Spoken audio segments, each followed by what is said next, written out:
Welcome to my channel. आज का जो टॉपिक है वो एमएससी सेमेस्टर 1 का ही टॉपिक है, एलिमेंट्स ऑफ सिमेट्री, जो कि स्टीरियो केमिस्ट्री यूनिट में पढ़ना है। बहुत ही इंपॉर्टेंट टॉपिक है और एग्जामिनेशन पॉइंट ऑफ व्यू से बहुत ही ज़्यादा इंपॉर्टेंट है। तो चलिए स्टार्ट करते हैं आज का टॉपिक।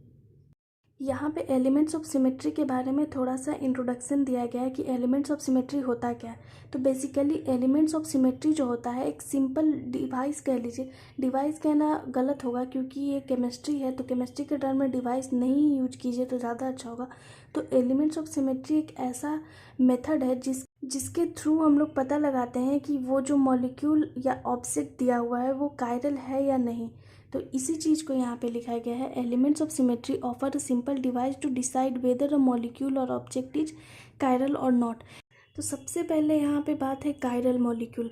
तो कायरल मॉलिक्यूल के बारे में हमने आपको बता दिया है, इस पे एक वीडियो बना दिया गया है कायरल के बारे में और कायरलिटी के बारे में।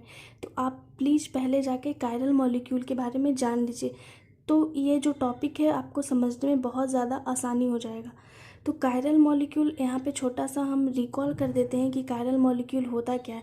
तो कायरल मॉलिक्यूल वैसा मॉलिक्यूल जो कि नॉन सुपर इम्पॉसिबल इमेज, उसका जो मिरर इमेज होता है वो नॉन सुपर इम्पॉसिबल होता है। जैसा कि यहाँ पे एग्जांपल के थ्रू आप समझिए।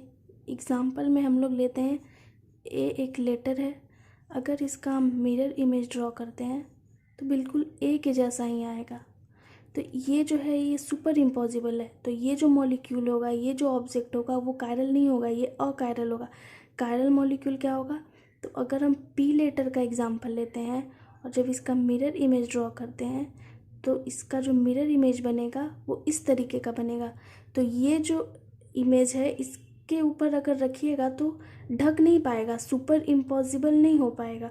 तो ये जो ये जो ऑब्जेक्ट होगा वो कायरल ऑब्जेक्ट होगा। बेसिकली कायरल मॉलिक्यूल का जो डेफिनेशन है वो यही है।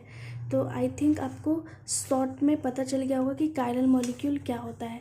तो यहाँ पे बता रहा है कि एलिमेंट्स ऑफ सिमेट्री के थ्रू हम लोग पता कर सकते हैं कि वो मॉलिक्यूल या ऑब्जेक्ट कायरल है क्या नहीं।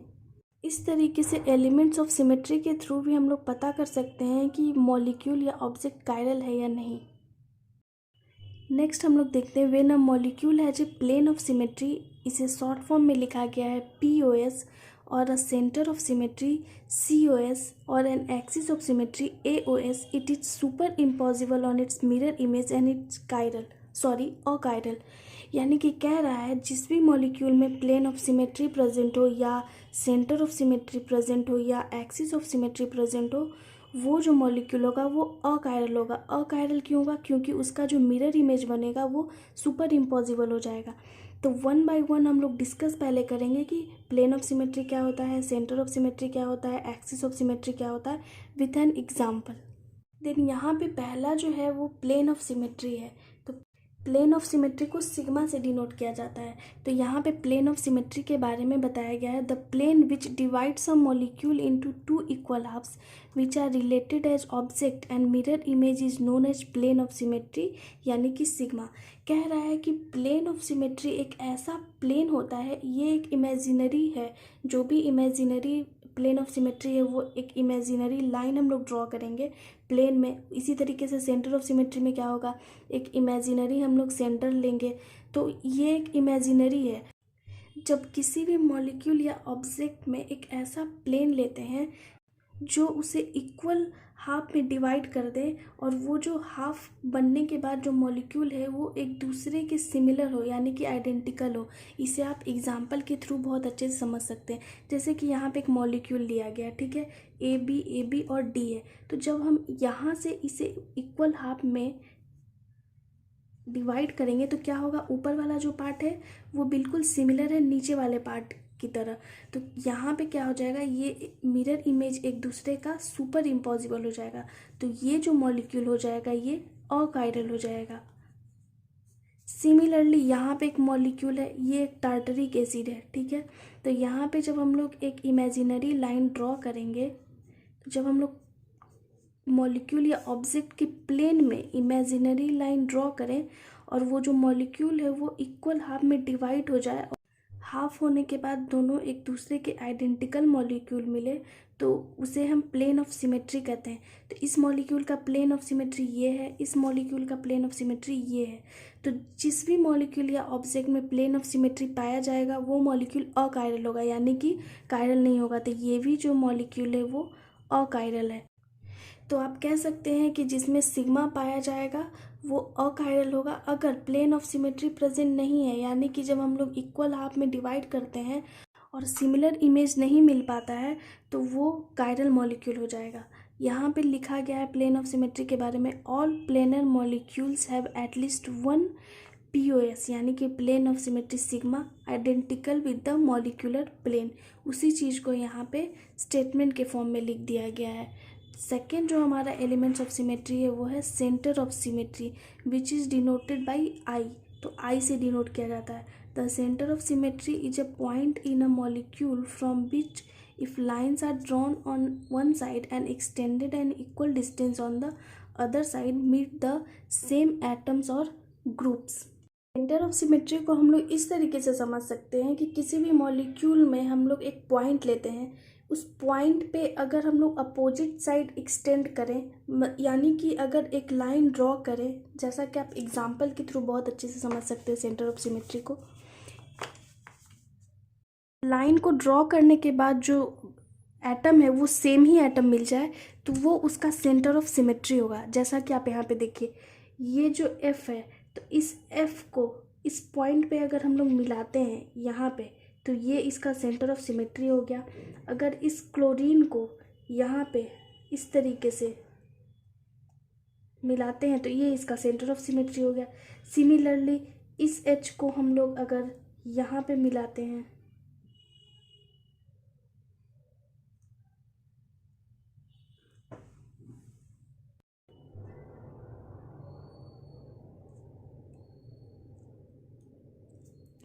तो ये क्या हो गया, सेंटर ऑफ सिमेट्री हो गया। तो ये जो मॉलिक्यूल था वो था 1,3 डाइक्लोरो 2,4 डाइफ्लोरोसाइक्लोब्यूटेन। तो यहाँ पे सेंटर ऑफ सिमेट्री है। जब हम एक्सटेंड किए, ठीक है, इस इधर एक्सटेंड किए और अपोजिट साइड भी एक्सटेंड किए तो सेम ग्रुप आ रहा है, same atom, chlorine chlorine, hydrogen hydrogen, FF। तो ऐसा मॉलिक्यूल क्या होगा, अकायरल होगा, क्योंकि इसमें सेंटर ऑफ सिमेट्री प्रेजेंट है।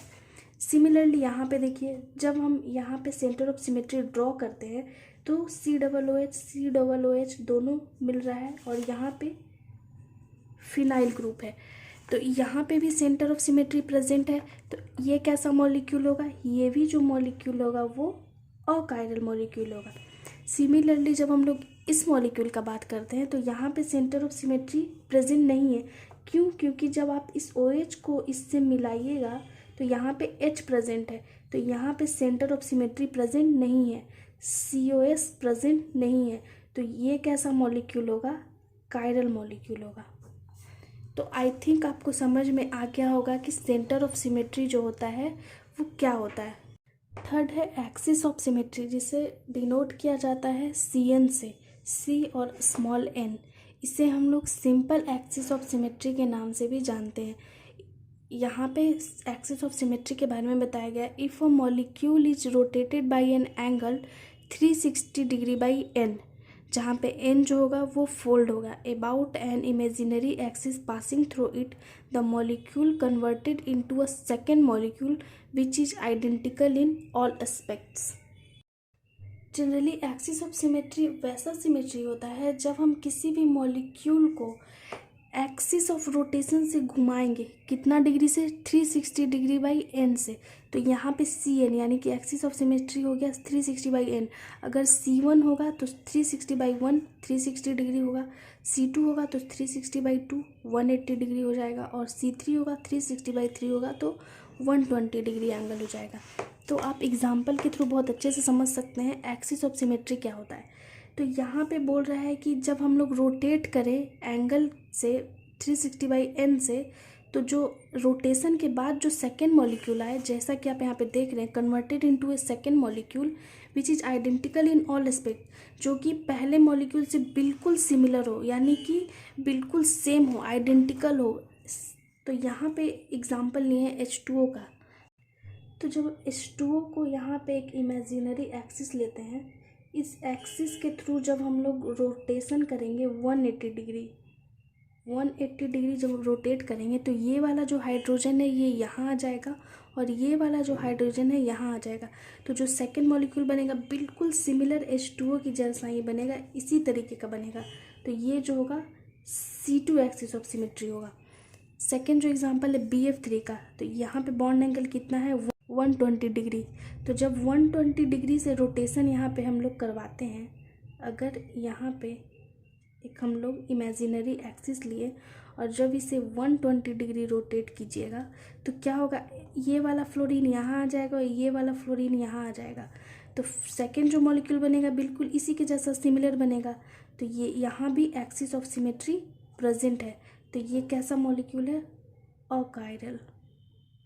ये कैसा मॉलिक्यूल है, अकायरल। यहाँ पे देखिए, जब यहाँ पे 180 डिग्री ये imaginary axis by the way लिए हैं, जब इसे 180 डिग्री हम लोग रोटेट करते हैं तो 180 डिग्री रोटेट करने पे क्या आएगा, ये वाला जो CHO है वो यहाँ चला आएगा और ये वाला CH2OH यहाँ चला आएगा, OH यहाँ चला आएगा और H यहाँ चला आएगा। तो जो कि सिमिलर मॉलिक्यूल नहीं होगा, सेकेंड जो मॉलिक्यूल होगा इसके आइडेंटिकल नहीं होगा। तो ये कैसा मॉलिक्यूल हो जाएगा, कायरल मॉलिक्यूल हो जाएगा। तो क्योंकि यहाँ पे एक्सिस ऑफ सिमेट्री प्रेजेंट नहीं है। तो आई थिंक आपको अच्छे से समझ में आ गया होगा एलिमेंट्स ऑफ सिमेट्री क्या होता है, plane of symmetry, centre of symmetry, axis of symmetry.